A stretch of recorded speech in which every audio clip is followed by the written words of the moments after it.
Okay, my name is Andy Hare. I'm the boot product manager here at Nordica. I'm going to take a couple minutes to walk you guys through a totally new boot that we're launching this year. It's called the Hare.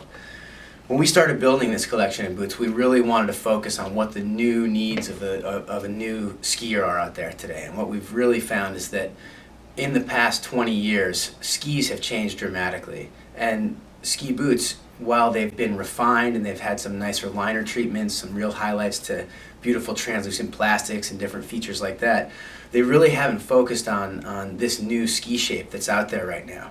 We're going from 20 years ago, you had a 207 that was basically totally straight, to a ski nowadays the average length is 170-ish for men with an 80 millimeter waist width, which is totally different than it was 20 years ago.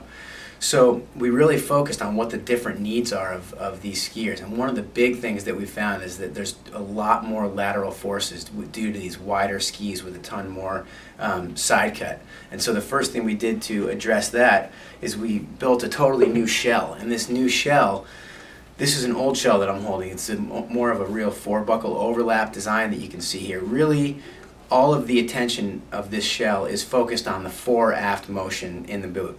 So it gave you the power to steer that huge 207 ski that was in front of you and behind you. With these new shaped skis and all that lateral force that I was talking about, you really need to have support laterally on the boot. And so it's almost the opposite of what we've done with that overlap design.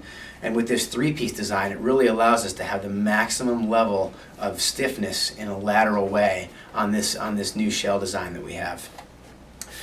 Also, we've incorporated the EDT, which is a hard boot board, into the sole of the boot. And what that boot board does is it's fixed with 2 screws in the front, 2 screws in the back, and so it locks up that boot so it's much stiffer. You're not going to get that twisting of the boot as it's in the binding system, which allows you the highest level of performance, but also really speaks to the needs of these new wider skis, which are really twisting, and I'm sure every one of you have felt that out there before.